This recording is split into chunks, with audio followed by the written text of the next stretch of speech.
Hey friends, it's Somer, and today begins the Fallout preview week. We're going to be getting a ton of Fallout preview cards every single day, and at the end of every single day, we're going to be having a full pre-con deck list reveal. So I'm going to cover all the cards that have just been previewed so far today, and then I'm going to have a follow-up video covering Scrappy Survivors, which is the Naya, Auras, and the Junk Matters style pre-con deck. Also, apologies if I sound a little bit off today. I have a flu, so I'm trying to power through it as much as possible. Now, before we check out the cards, a quick reminder that you can support the channel by buying these precons over at our sponsor, cardgame.com/MTG Goldfish. We kick things off with a new legendary creature. This is Commander Sofia Dagger. It's a 4-mana white 1/3 legendary creature human pilot. It has flash and crash landing.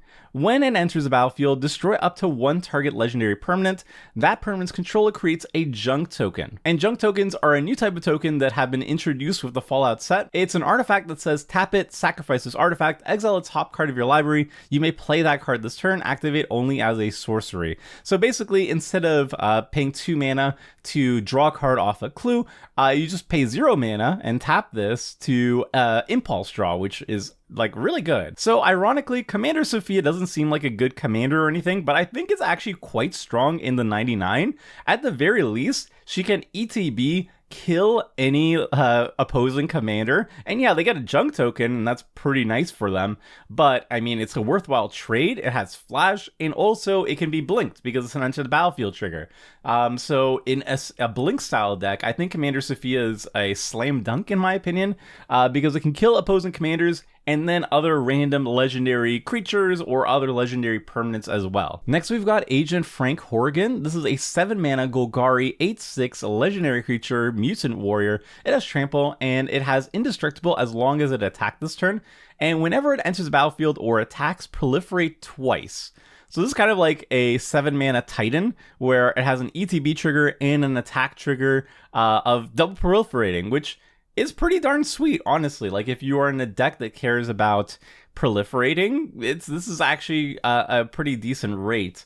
7 mana is a lot, but the payoff is quite nice, and I think Agent Frank is going to be a lot better in the 99 in Reanimator decks, where you don't really have to actually pay the full cost of Agent Frank with like the 7 mana and stuff. You could just pay 1 mana and reanimate it, for example. It's a big beater. It's indestructible as long as it's attacking each turn, and it proliferates twice as an ETB and also as an attack trigger, which is quite nice in certain decks. Next, we have Idolize, which is a 2-mana enchantment white aura. It has enchant creature. Enchanted creature has whenever this creature attacks alone, it gets +X/+X until end of turn, where X is the number of non-land permanents you control. So this is a cool take on like the Exalted mechanic, I think. If you're in a Voltron deck that poops out a lot of tokens, just attacking with your big creature that you enchant with Idolize makes a lot of sense, and you could get like a +10/+10 benefit off it, just off a 2-drop aura. So that can be really exciting for certain types of decks. Next is 3-Dog Galaxy News DJ. It's a 3-mana Boros 1/5 legendary creature human bard,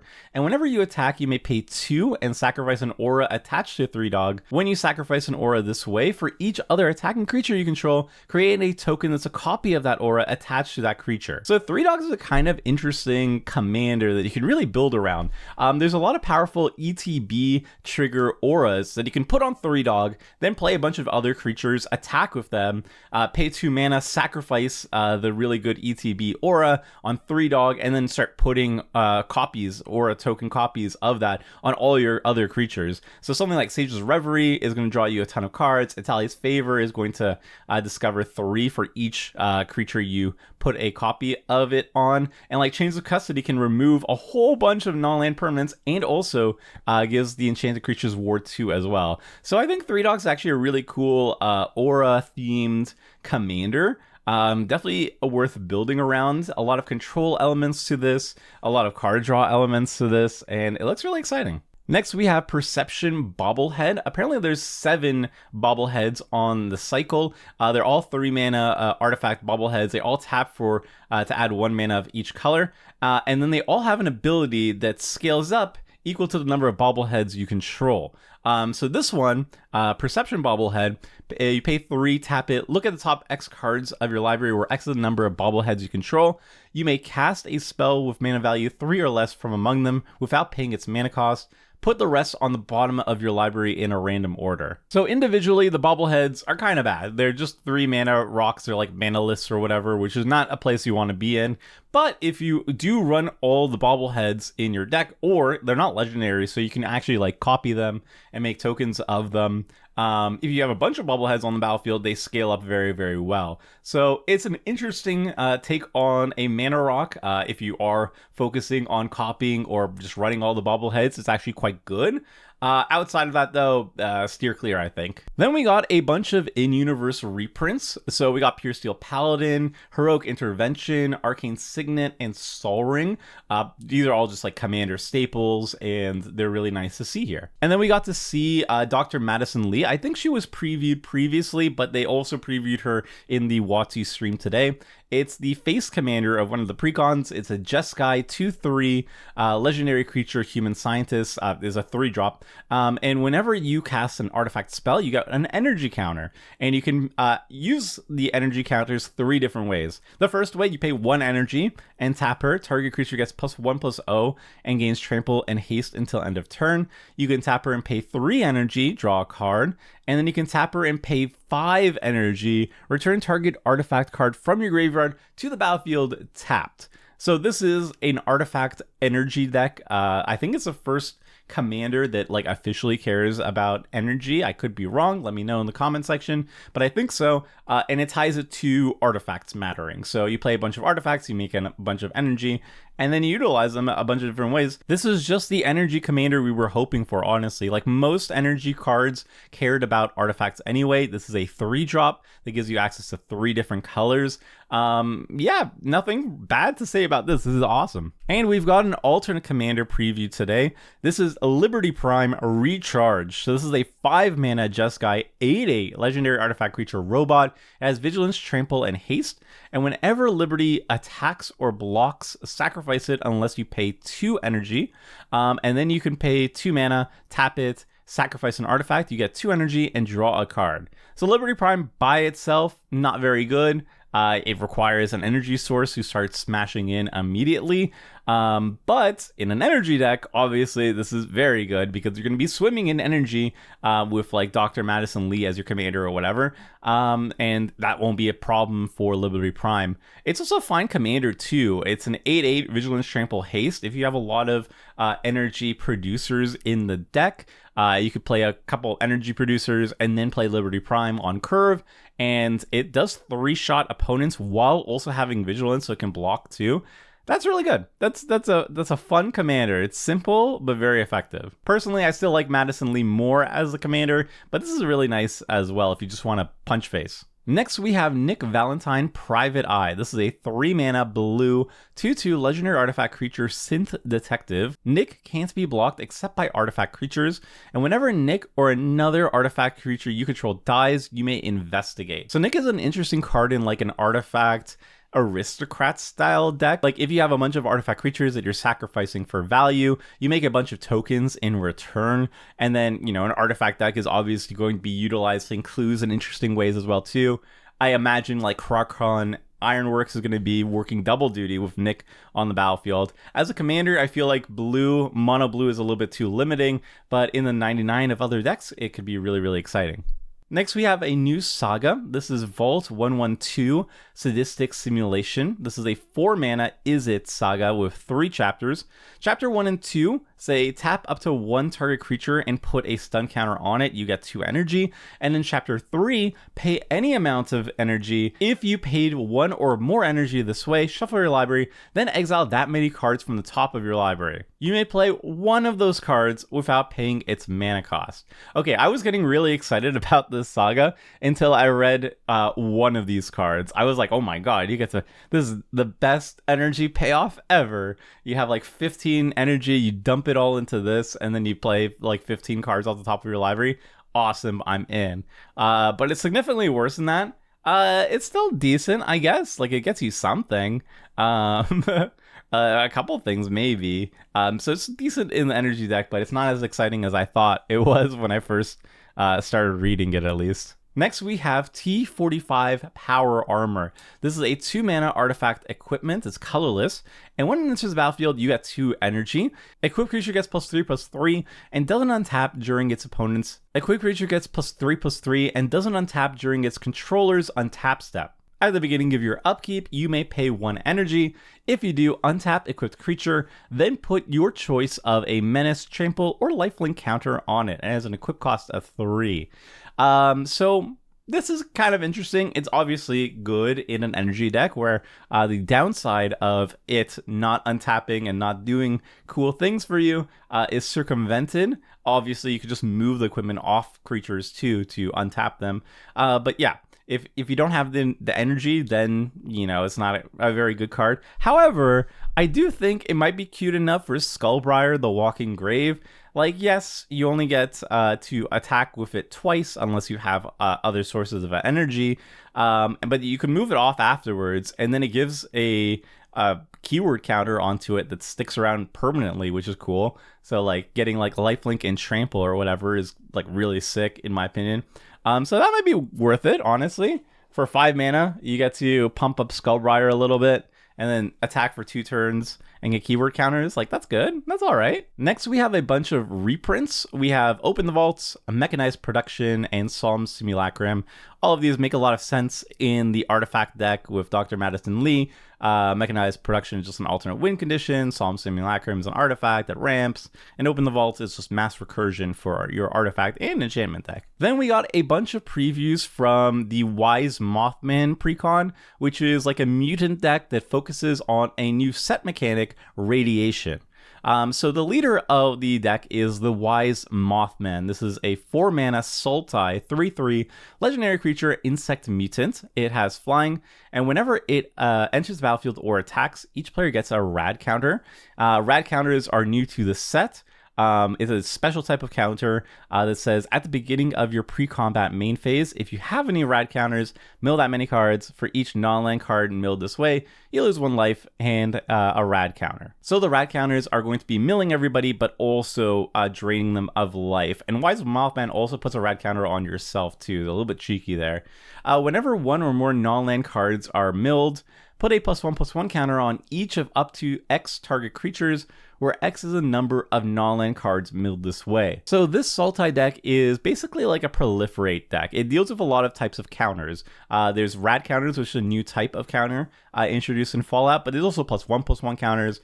And then there's a bunch of ways of proliferating those counters, all different kinds of them as well too. Another card that was previewed recently, like a day ago, was Almost Perfect. This is a 6 mana Selesnya enchantment aura as enchant creature, and enchanted creature has base power and toughness 9 out of 10 and has indestructible. So I asked Twitter what the lore implications of this card is, because it looks like it's focusing on the power armor, which I thought would mean it's like an equipment or whatever. And I don't understand why it's almost perfect, because it looks like it's fully developed and stuff.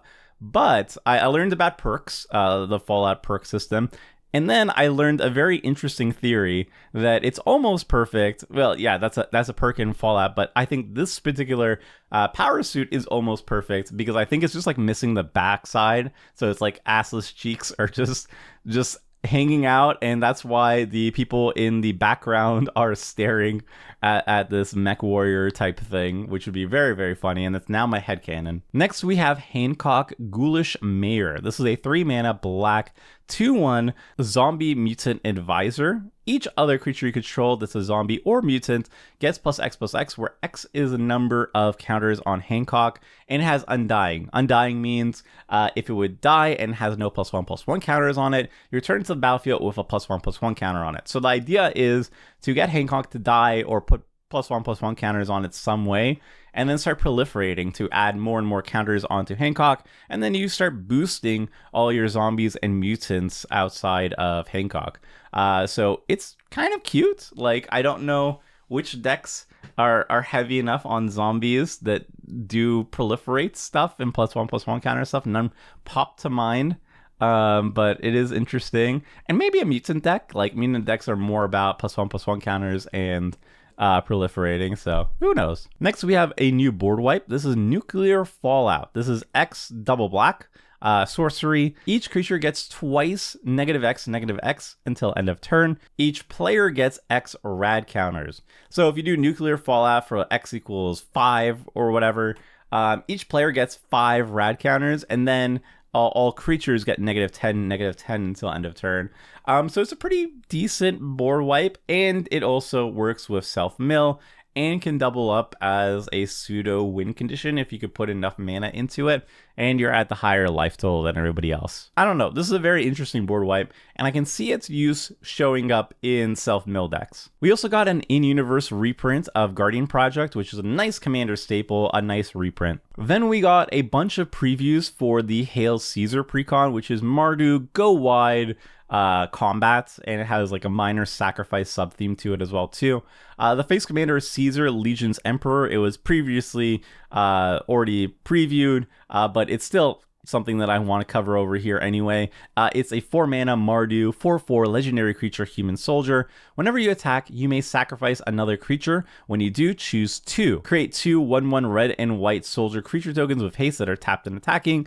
You draw a card and you lose 1 life.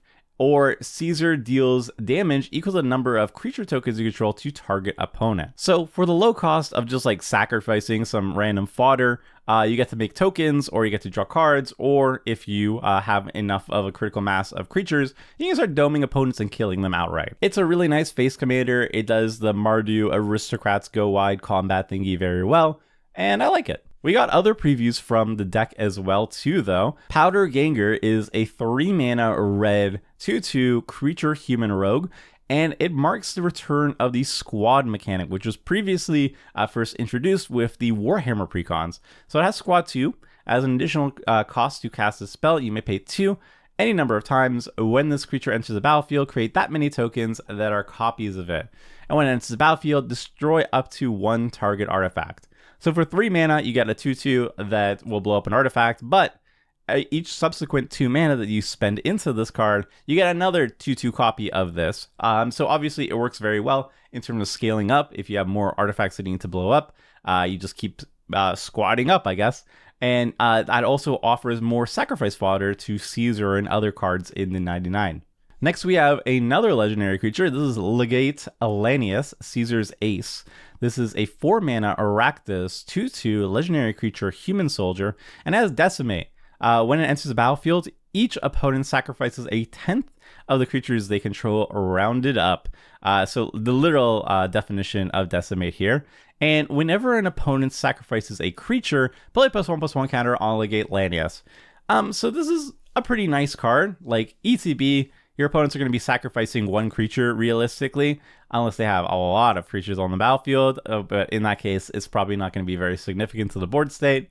And then whenever an opponent sacrificing a creature, you get to grow Legate Lanius. So ETB enters the battlefield, opponents sacrifice a creature, and then this grows. That's pretty nice for a 4 mana. Like, that's 1 more mana than a Fleshbag Marauder, but you don't have to sacrifice anything, and you get a bigger creature in the offset. So it's actually quite nice. Then we've got a bunch of reprints. Ruinous Ultimatum is in the precon. It's a great reprint over here.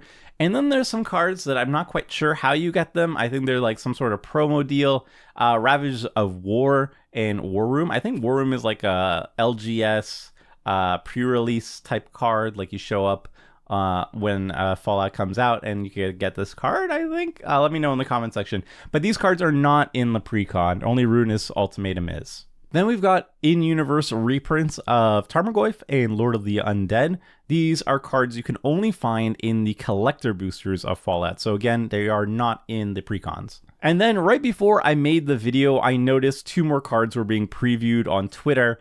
So I added them here last minute. It's Pip-Boy 3000. This is a 1-mana colorless artifact equipment.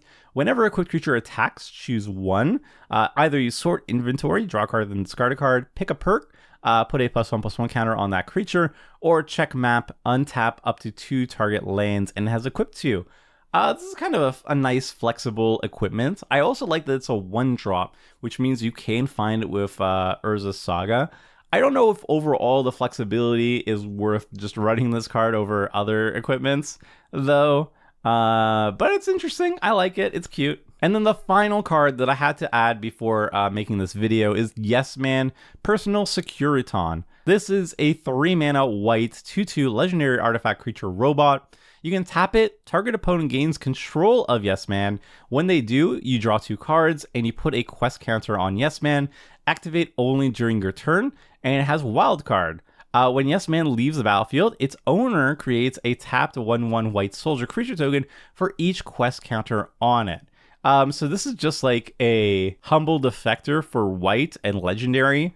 You're paying 1 more mana, but if it does stick around for a couple of turns, when Yes Man eventually leaves the battlefield, you get a bunch of 1/1 tokens, which ain't bad at all. So personally, this is a slam dunk in my Zedru the Great-Hearted deck. It gives itself away, so it works very well with Zedru. It has your opponents draw cards, and I have a lot of cards that care about your opponents drawing cards on their turn, which is really nice. And then it does give a bunch of 1/1s that I can utilize afterwards. So yeah, it's really good in Zedru. All right, and those are all the preview cards so far for today. I'm going to be back in a couple hours when they preview the full deck list of Scrappy Survivors. I'm going to show all the cards and the reprints and go over very, very quickly. So be sure to like and subscribe if you aren't already to make sure you never miss a video. So until then, friends, see ya!